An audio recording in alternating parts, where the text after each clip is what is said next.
3 থেকে 5 বছর বাচ্চার গোল জামা কাটিং এর নিয়ম। এখানে কাপড়টা 4 পার্টে ভাঁজ করে নিতে হবে।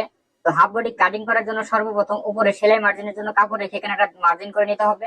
এই মার্জিন থেকে 9 ইঞ্চিতে একটা মার্জিন করে নিতে হবে। এটা হলো হাফ বডির লম্বা। এখন এখান থেকে শোল্ডার মাপ নিতে হবে 4 থেকে 4.5 ইঞ্চি আপনারা দিয়ে নেবেন। এখানে 3.25 থেকে 4 ইঞ্চি নিচে একটা চিহ্ন করে নিতে হবে। দাগটা সোজা করার জন্য এখানে একটা দাগ দিয়ে নিতে হবে এভাবে। এখান থেকে বডির মাপ নিতে হবে, আমি নিব 6 ইঞ্চি এবং এখানে নিব 5 ইঞ্চি। ঠিক আছে, এখানে আমি একটা দাগ দিয়ে নিব। সেলাই মার্জিনের জন্য এক্সট্রা কাপড় নিতে হবে। এখানে সুন্দর করে রাউন্ড শেপ দিয়ে নিতে হবে।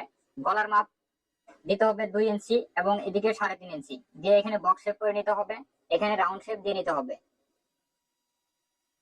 এই হাফ বডিটা প্রথমে কাটিং করে নিতে হবে। এখান থেকে কাটিং করার পরে ঘেরের অংশ কাটিং করতে হবে।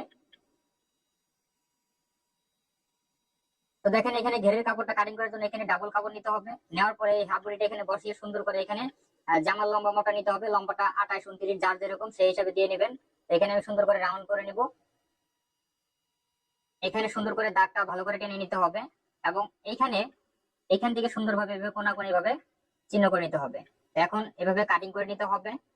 এখান থেকে কাটিং করে নিতে হবে। তো দেখেন ঘেরটা কিন্তু অনেকটা বেশি হয়েছে, অনেক সুন্দর দেখা যাচ্ছে। এইভাবে আপনারা কাজগুলো করবেন। ঠিক আছে, ধন্যবাদ।